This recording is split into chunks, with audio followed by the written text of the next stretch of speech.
có ai ngoài em. Em suy nghĩ linh tinh cái gì vậy? Anh không cần phải giấu em đâu, em biết mà. Biết? Biết cái gì? Nếu em không còn tin tưởng anh nữa, vậy thôi, chia tay đi.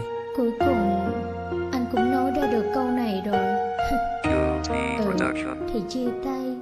Lạc giữa bầu trời như vô định cố tìm cho mình một lối đi.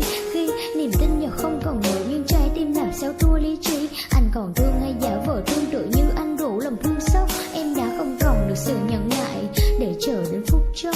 Anh thương ai rồi hả? Ai sao anh không nói cho em biết? Dần dần nhận ra bao lần cãi vã chẳng còn vòng tay anh ôm siết.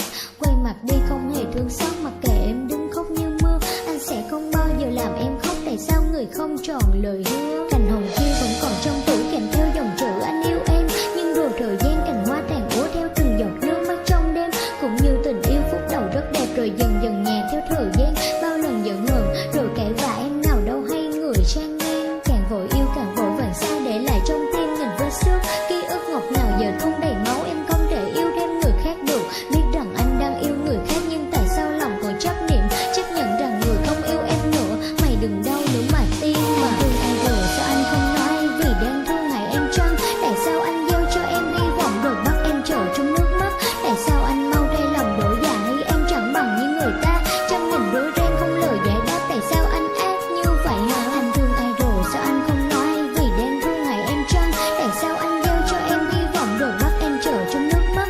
Tại sao anh mau thay lòng đổi dạ hay em chẳng bằng như người ta? Trăm nghìn rối ren không lời giải đáp. Tại sao anh ác như vậy hả? Người trong mắt anh không phải nắng thì cũng đừng bắt em làm mưa. Em không được như anh thường ao ước, cho em xin lỗi có được chưa? Hãy cớ vì sao anh thương người đó lại còn luyến tiếc ở nơi đây? Hay em chỉ là một món đồ chơi khi chán thì anh tìm đến vậy? Em chỉ có thể làm được như thế, mang tình cảm ra viết thành lời. Vì nếu em tài ba hơn như thế thì đâu có cửa cho người ta tới. Những lời nhạc em viết tặng anh luôn cho đó là nhảm nhí. Nhưng người ta dùng lời mật ngọt thì anh vội xem họ là tri kỷ. Em